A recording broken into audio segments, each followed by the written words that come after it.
lagi dengan saya Yustin, dan ini adalah video podcast kita yang ketiga yang akan membahas tentang UKM atau unit kegiatan mahasiswa yang ada di Universitas Tribhuwana Tunggadeni. Nah, hari ini saya tidak sendirian, saya sudah kedatangan 3 orang kakak-kakak dari UKM PSHT.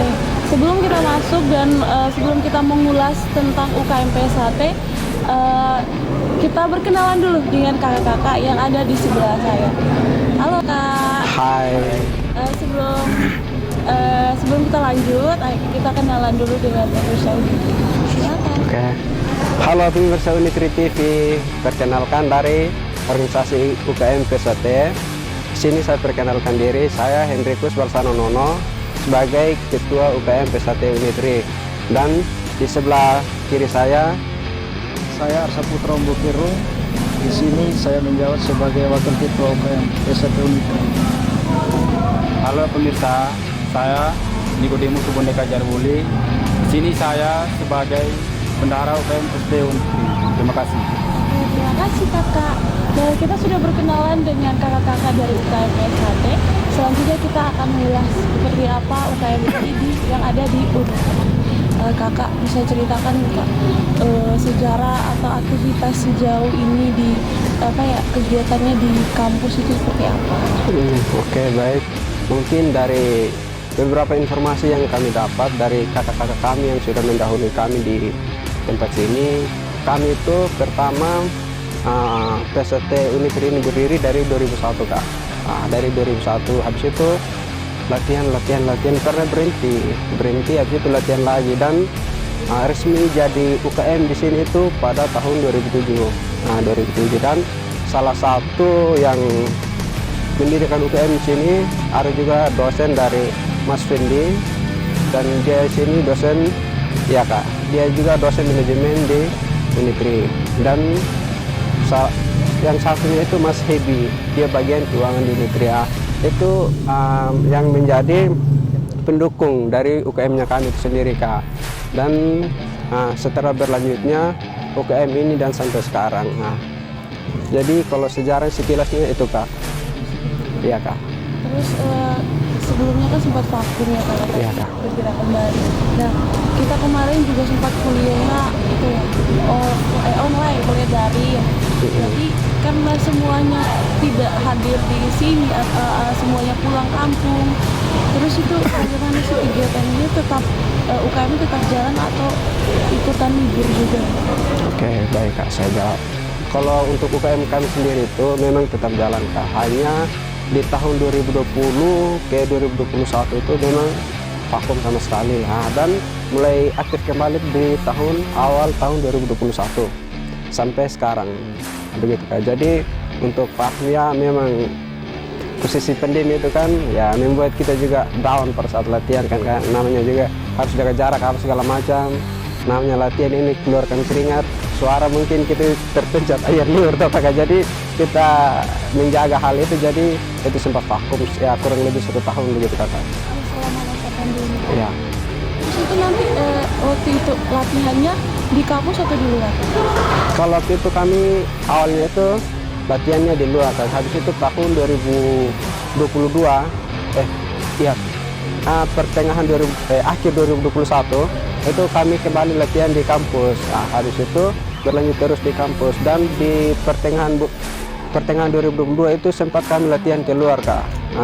Terus latihan keluar, jadi mulai dari situ juga kami latihan kembali di kampus sampai sekarang.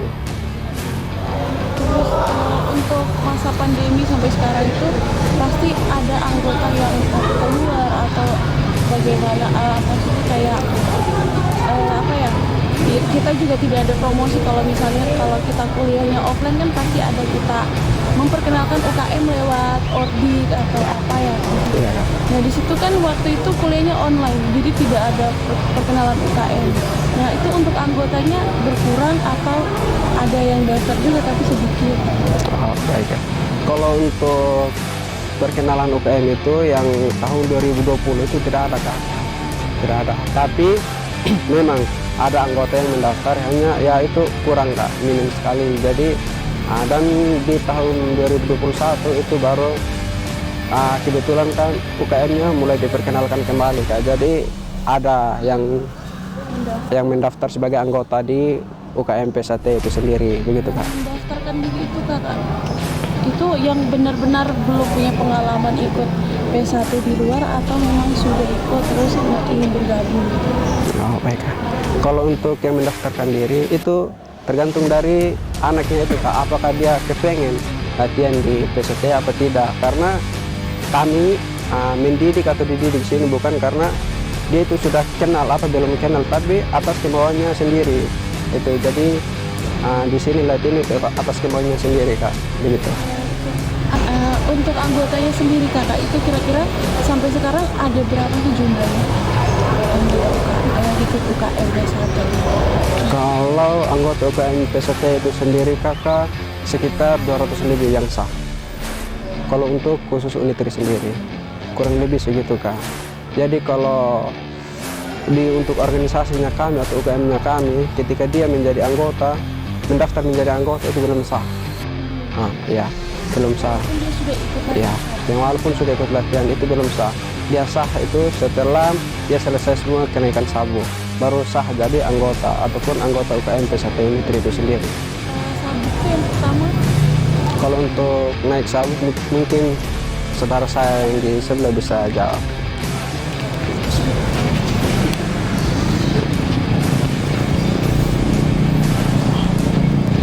Oke, jadi baik untuk pengetesan sabuk tersendiri itu ada 3 tingkat. Sebenarnya ada 4 tingkat, tapi untuk di UKM Unitri itu 3 tingkat saja. Awalnya itu dari polos ke jambon, jambon ke hijau, habis hijau ke putih. Setelah putih itu baru disahkan menjadi pelatih seperti mas-mas atau mbak-mbak yang sering melatih. Itu baru sah untuk jadi anggota PSAT. Kalau untuk yang masih latihan itu baru tahap seleksi untuk mau menjadi anggota. Walaupun mereka sudah mendaftar tapi belum jadi anggota sebelum mereka jadi warga. Jadi untuk menjadi anggota tuh harus jadi warga dulu atau? Ya, harus jadi warga atau pelatih. Jadi yang sekalipun dia punya sabuk yang pertama dia pakai itu belum sah gitu. Ya, kalau untuk walaupun berapa lamanya dia latihan, tapi kalau belum jadi pelatih ya belum bisa jadi anggota. Bisa saja dia keluar atau latihan ulang lagi, keluar masuk tetap tidak jadi anggota ya. Berarti kayak konsistensi dari orangnya sendiri. Iya. Dia namanya yang mau bertahan sampai selesai gitu. Iya Kak. Iya, betul. Oke. Terus ini Kak, untuk sejauh ini dari pengalamannya kakak, dari sejarahnya UKM P1 sendiri sudah pernah ikut perlombaan atau ikut kegiatan apa begitu di luar atau ada prestasi apa begitu? Mungkin ada? Kalau untuk prestasi dari 2014 itu sudah menyumbangkan medali pada kampus. Pokoknya dari 2014 sampai 18, bahkan yang kemarin juga sempat masih ada ini kejuaraan dari Aremaster itu di Malang Kota, Malang Kabupaten. Ada dari saudara kami itu ada 3 orang yang berhasil menjuarai turnamen tersebut. Di antaranya yang 2 itu juara 3, kalau yang 1 itu yang juara 1. Terus untuk yang berapa tahun tadi itu ikut turnamennya di Malang saja atau keluar Malang? Kalau untuk yang dari 2014 sampai kemarin itu bukan hanya di Malang saja sih, ada juga di Surabaya, di Solo, Kediri, masih ada di beberapa tempat juga. Terus kita kembali lagi ke sabuknya kakak. Ya. Kakak mereka sabuknya sama semua itu. Ini sabuknya kakak mereka pakai itu yang sudah tingkatan yang keberapa? Oh, kalau yang untuk kami pakai ini ya itu yang terakhir sudah untuk menjadi seorang pelatih ya, anggota ASA. berapa lama sampai akhirnya kakak mereka tuh dapat sabuk kayak ini gitu? Kalau ditanyakan berapa lamanya tergantung tempat juga sih. Oke. Kalau di sini kan UKM, jadi tiap anggota baru itu paling 1 tahun atau 2 tahun aja latihannya. Kalau di tempat lain itu satu kali satu sabuk itu biasanya 6 bulan lebih. Tapi kan karena kita di sini di naungan kampus jadi UKM juga, jadi latihannya itu 1 tahun. Ya. Ya, kayak misalnya masuk awal semester 1 dia saya kayak ikut saya daftar, terus masuk awal sampai saya mau wisuda itu sudah kira-kira sudah bisa jadi kayak kakak mereka begini tapi harus saya konsisten sampai akhir. Kalau putus-putus di tengah jalan juga tidak akan bisa sampai begini gitu. Iya. Bisa. Terus ini kakak, untuk latihannya sendiri biasanya tuh 1 minggu berapa kali dan di jam-jam berapa? Kalau untuk jadwal latihannya itu 1 minggu itu 3 kali, di hari Senin, Rabu sama Jumat. Kalau yang sebelum COVID itu biasanya latihan itu malam, jam 7 malam sampai selesai. Hanya karena sekarang masa pandemi, jadi dialihkan ke jam 5 sampai jam 10. Jam 5 sampai jam 10, 5 jam latihan. Iya. Ya. Itu semua anggota harus hadir.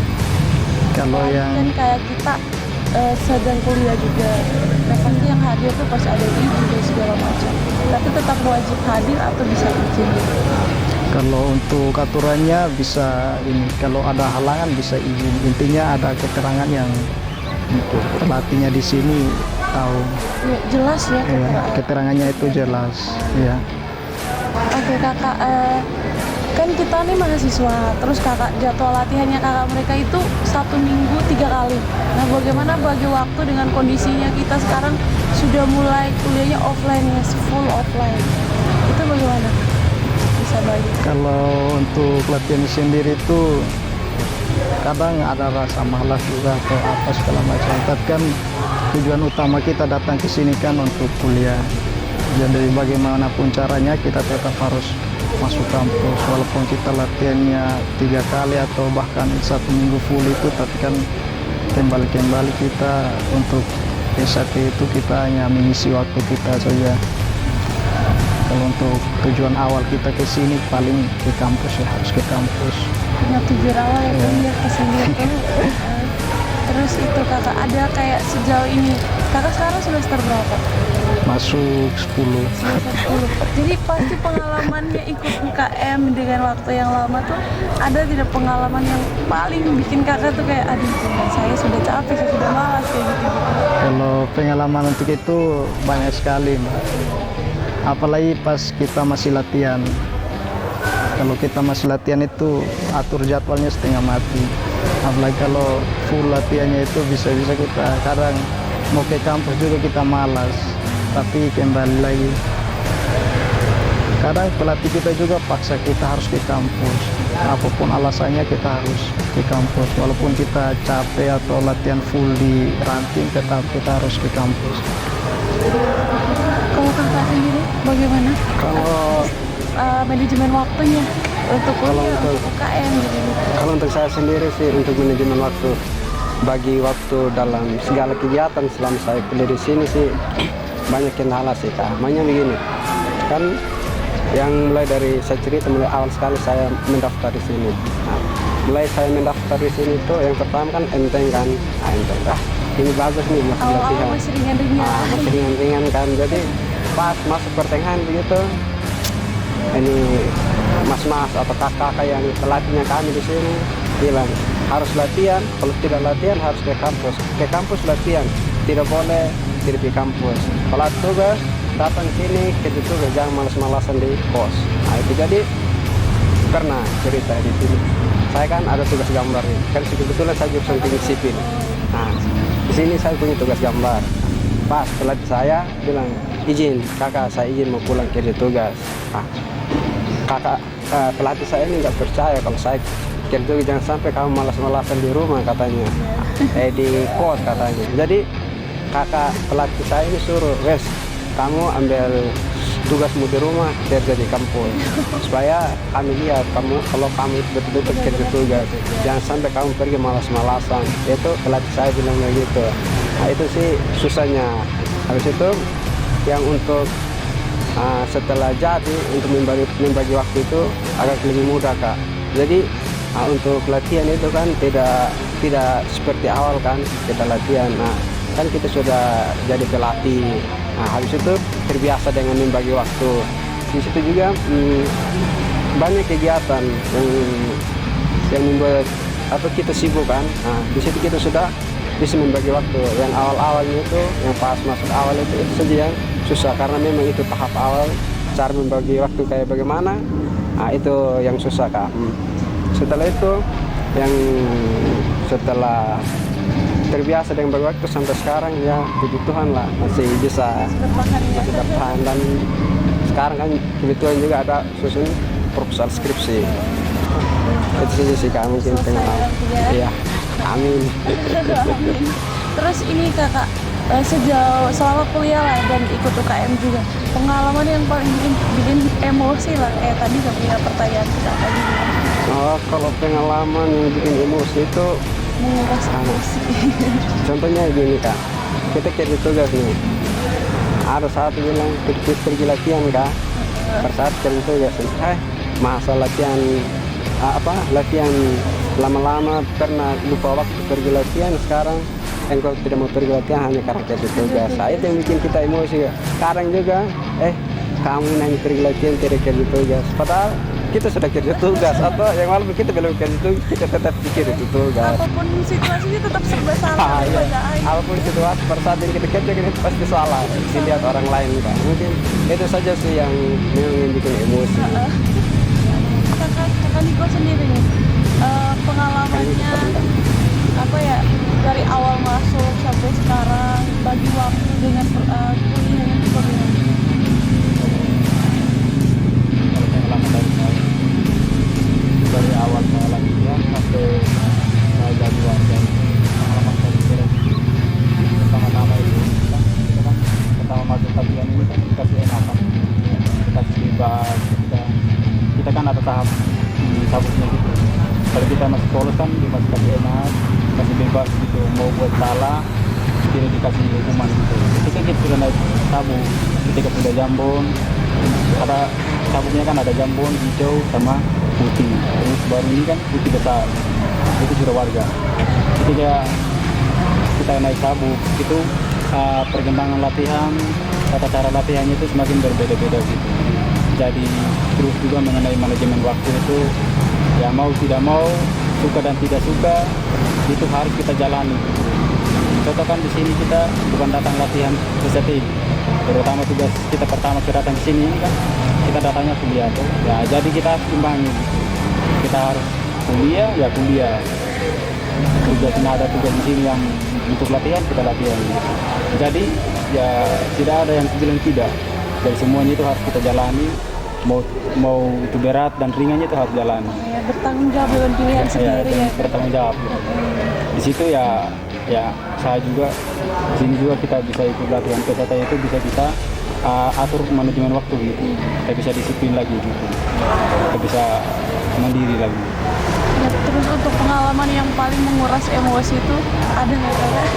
Oh, kalau mengenai itu ya untuk yang menguras emosi, yang bikin kesal itu ya di PSAT itu kan kita ikut latihan itu ya sangat terlalu banyak begitu. Latihannya itu soalnya kan terlalu berat juga latihannya gitu. Salah satunya itu ketika kita masih latihan kan, kita belum disahkan ini kan kita mahasiswa. Ada pelatih kita ini, pelatih kita biar benar. Kalau kita masih siswa itu tetap salah kita. Ya, apapun yang terjadi siswa tetap salah. Pelatih itu tetap benar gitu. Ya terus lagi kan nanti kan ketika ada tugas dari kampus, pelatih kita suruh masuk latihan, kita mau kerja tugas tapi pelatih kita harus masuk latihan dulu. Jadi itu mungkin yang paling berat. Tetapi dari saya itu tidak menjadi masalah sih persoalan untuk tugas atau apapun. Dari saya tidak ada. Cuman ya saya tergantung dari pribadi kita gitu. Segala sesuatu itu kalau kita jalani dengan niat kita, dengan hati yang ikhlas itu sudah berjalan lancar gitu. Jadi mungkin itu saja. Oke. Terus kalau untuk apa ya, proses pendaftarannya itu kakak biasanya dilaksanakan per semester baru dibuka perekrutan anggota baru, atau per berapa bulan begitu baru dibuka untuk pendaftaran anggota baru ini? Kalau untuk pendaftarannya sendiri itu kalau tidak pakai angkatan juga sih, tergantung. Kalau misalnya ada yang mau mendaftar punya niat mau latihan, langsung ke sini aja. Kecuali kan Hari ya, bisa mendaftar ya, Jangan bisa. nunggu, karena tidak ada orang di sekret ya. ya. Pokoknya apalagi tiap jadwal latihan itu mau langsung izin daftar bergabung juga bisa. Tapi biasanya itu kalau di UKM kan pas mahasiswa baru kan, biasa kan buka-buka stand atau apa. Itu kesempatan besar untuk perkenalan UKM juga. Dari situ paling yang daftar juga agak banyak. Kan bisa satu ajak satu, pokoknya mereka yang mau latihan itu saling ya. Tapi kalau sudah sementara latihan seperti begini kan, sudah semester begini kan, jarang orang mau masuk latihan. Kadang ada yang masuk tapi keluar lagi karena yang lain sudah pakai sabuk, mungkin minder juga karena baru masuk, baru mulai gerakan dari awal juga. Terus kakak untuk mendaftarnya itu harus ke sekret atau bisa dihubungi lewat sosial media? Kalau untuk pendaftarannya sendiri itu bisa ya online juga sih, tapi biasanya itu langsung ke tempat latihan aja. Langsung izin di KKK mereka, izin mau latihan, langsung disuruh latihan ya. Sosial media untuk UKM P1 sendiri itu ada apa-apa saja? Kalau untuk UKM sendiri itu Instagram, Facebook juga ada. Ya, mungkin itu aja sih. YouTube juga? Kalau YouTube belum, untuk UKM-nya sendiri belum. Ya. Nanti apa ya, untuk Instagram sama Facebooknya nanti kakak sampaikan ke teman-teman apa ya, Erin ya yang itu biar dicantumkan di tadi sebelah mana kita lihat saja nanti. Baik Kak. Baik. Sebelum kita menutup podcast kita hari ini, mungkin ada pesan atau harapannya kakak atau ajakan dari UKM untuk kampus dan teman-teman yang mau mendaftarkan diri ke UKM P1. Oke, baik Kak. Di sini kami dari kepengurusan ataupun dari anggota UKM P1 mengajak adik-adik atau saudara-saudara yang mau bergabung latihan di P1, mari bergabung dengan kami. Dan di sini tujuan kami mendidik ataupun dididik itu yang pertama tuh persaudaraan. Yang kedua tuh kita tuh untuk mencari Tuhan kita masing-masing atau yang disebut dengan kerohanian. Jadi selain itu ada satu lagi untuk mencari prestasi. Di sini paling penting itu selain kita dididik persaudaraannya, ketuhanannya, habis itu kita di sini untuk latihan tuh mencari prestasi. Jadi mungkin ada teman-teman adik-adik yang mau berminat mencari prestasi di bagian bela diri atau silat, silakan bergabung dengan kami. Dan untuk harapannya kami juga dari pihak kampus maupun yang lain-lainnya, terlebih di pihak kampus. Jadi kami juga mohon untuk perlengkapan banyak kesekretariatannya kami itu. Yang pertama tuh olahannya di matras, itu yang paling penting Kak. Jadi itu sih harapannya kami. Alat-alat latihannya kami itu dilengkapi seperti body, habis itu seperti pelindung, contohnya pelindung kemaluan, lutut, habis itu matras. Itu sih emangnya kan di sini supaya apa ya, karena memang tujuan ini UKM ini kan untuk mencari prestasi. Makanya ada berbagai UKM begitu. Jadi harapan besarnya kami itu Kak, mungkin itu saja sih harapan kami. Terima kasih kakak. Pemirsa Unitri TV, akhirnya kita sampai di penghujung podcast kita ini bersama kakak-kakak dari UKM P1. Ya, saya ucapkan terima kasih banyak kakak sudah menyempatkan diri Sama-sama, hadir Kak. di podcast kita. Dan pemirsa Unitri TV, jangan lupa pantau YouTube Unitri TV untuk episode selanjutnya. Sampai jumpa. Dadah. Dadah.